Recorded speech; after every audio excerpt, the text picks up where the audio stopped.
एक बार लोहा रोड नाम की एक जगह होती है। उस जगह पर शैतान का साया होता है। एक बार एक आदमी वहाँ से अपने स्कूटर पे जा रहा होता है। तभी डरावनी डरावनी आवाजें आने लगती हैं। कहाँ जा रहा है? आजा, आजा मेरे पास। अरे नहीं, छोड़ दो मुझे, नहीं नहीं, छोड़ दो। वो शैतान उस आदमी को पकड़कर मार देता है। उसी जगह के पास विशाल नाम का लड़का रहता था। काफी दिनों से वो नौकरी की तलाश कर रहा था। क्या मोंटू, मेरी जिंदगी तो झंड हुई जा रही है। इतना पढ़ लिख करके भी एक ढंग की नौकरी नहीं मिल पा रही। अरे विशाल, उदास क्यों होता है? मिल जाएगी तुझे नौकरी।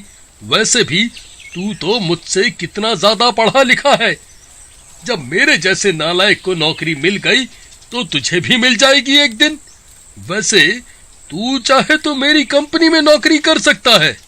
एक तो यार, तू मेरी अपने से तुलना मत कर। अरे तू गोबर गणेश और मैं ग्रेजुएट, मेरे लेवल का नहीं है भाई तू। और तेरी नौकरी क्या है? पिज्जा डिलीवरी बॉय की। भाई, तेरी इन्हीं बकवास बातों की वजह से तुझे नौकरी नहीं मिलती। तूने ग्रेजुएट होके क्या उखाड़ लिया? अरे यार, तू बुरा मत मान, मैं ये नहीं कहना चाहता था। लेकिन यार तू खुद समझ, पिज्जा डिलीवरी बॉय, वो भी मैं।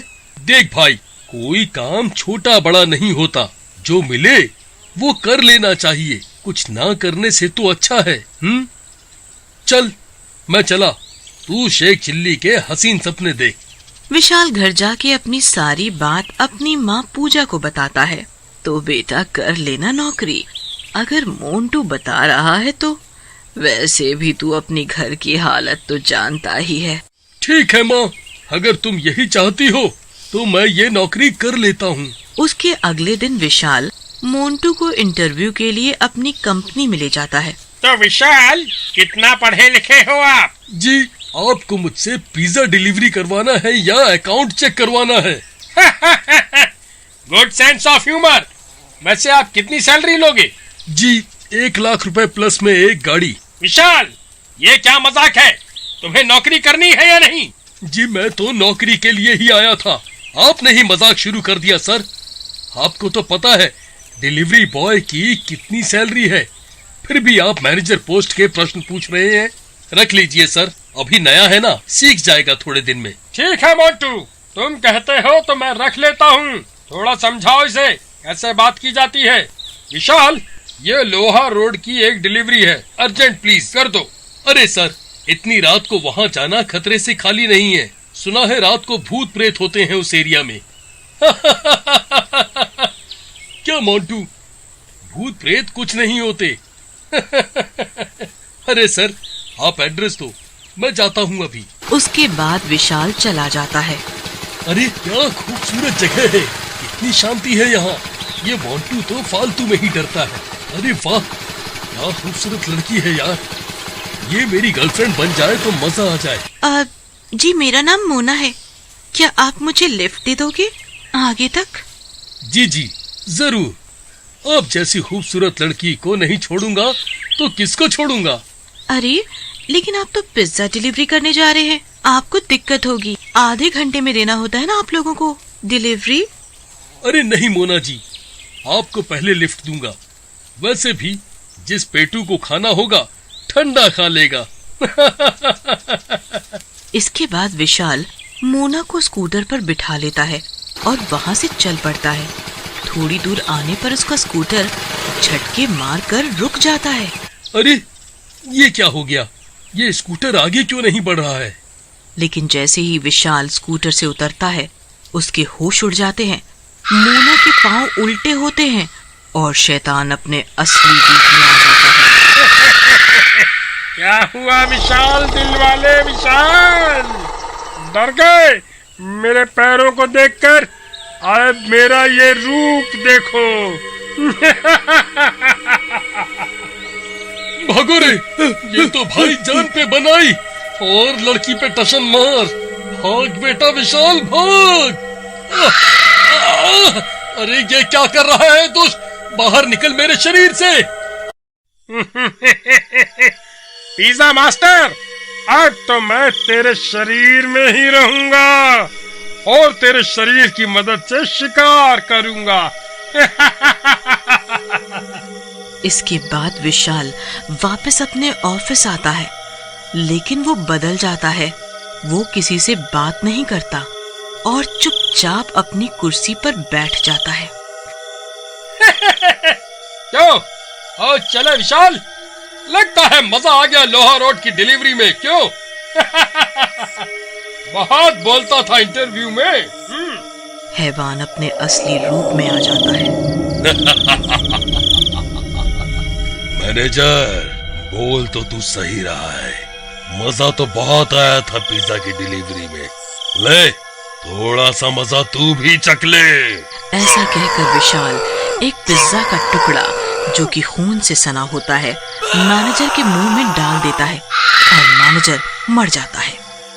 अगले दिन रात को विशाल और मोंटू फिर मिलते हैं, लेकिन विशाल मोंटू से बात नहीं करता और अपना स्कूटर निकालता है और डिलीवरी के लिए चला जाता है। विशाल डिलीवरी वाली जगह पहुंचता है और घर के दरवाजे को पीटने लगता है। एक बच्चा बाहर निकलता है। क्या अंकल, इतनी देर कर दी पिज्जा लाने में? पता है मैं कितनी देर से भूखा हूँ? विशाल को गुस्सा आ जाता है। क्या तेरे पिताजी का नौकर हूँ? जो रास्ते में टाइम लगेगा वो तो लगेगा ना। तब तक उस बच्चे के माँ और बाप भी बाहर आ जाते हैं। तुझे बच्चे से बात करने की तमीज नहीं है, है? ऐसा कहकर वो विशाल को एक थप्पड़ मार देता है। विशाल के अंदर छुपे हैवान को गुस्सा आ जाता है और शैतान अपने असली रूप में आ जाता है और वो उन तीरों को मार देता है। मजा आ गया, इनको बहुत पिज्जा पेलने थे। मार दूंगा, सबको मार दूंगा।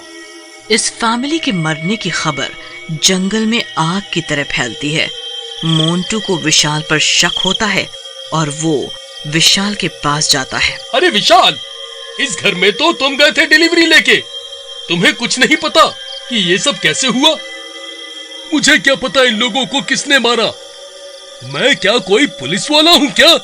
ज्यादा खुफिया बनने की कोशिश मत करो यार, तुझसे तो बात करना बेकार है, जब देखो काटने को दौड़ता है। इसके बाद मोंटू वहां से चला जाता है, लेकिन उसे विशाल पर शक हो जाता है और वो सोचता है कि विशाल का पीछा करना पड़ेगा और सच्चाई का पता लगाना पड़ेगा। अगली रात मोंटू विशाल का पीछा करने लगता है। विशाल पिज्जा की डिलीवरी देने के लिए घर का दरवाजा खटखटाता है। एक लड़की बाहर निकलती है। मैडम, आपका पिज्जा आया है। तो इसमें इतना दांत दिखाने की क्या जरूरत है? पहली बार लड़की देखी है क्या? लड़की देखी नहीं कि लगे बत्तीसी दिखाने। इडियट्स, चलो पिज्जा दो और फुटो यहाँ से। हाँ। ये सुनते ही विशाल को बहुत गुस्सा आता है। उसके अंदर का शैतान फिर से जाग जाता है और वो लड़की पर हमला कर देता है और लड़की को धक्का दे देता है। बहुत बोलती है तू लड़की, मूड खराब कर दिया तूने, तुझे तो जिंदा नहीं छोड़ूंगा। बहुत बोलती है। अरे अरे विशाल, तू ये क्या कर रहा है? इस लड़की को क्यों मार रहा है? तू फिर आ गया, समझाया था ना मेरे रास्ते में मत आ, लेकिन तेरी खुजली मिटती नहीं, लगता है तेरे को भी मरना पड़ेगा। जैसे ही विशाल मोंटू को मारने जाता है, मोंटू के गले में पड़ा माता का लॉकेट बाहर आ जाता है, जिसे देखकर शैतान घबरा जाता है। हटा हटा सामने से, नहीं तो मेरे को ये शरीर छोड़ना पड़ेगा। हटा हटा इसको। लगता है विशाल के अंदर जो शैतान है वो इस माता के लॉकेट से डर रहा है। यही मौका है इससे विशाल को आजाद कराने का। ऐसा कहकर मोंटू शैतान के ऊपर लॉकेट डाल देता है। अरे मर गया रे। और शैतान विशाल के शरीर को छोड़कर चला जाता है।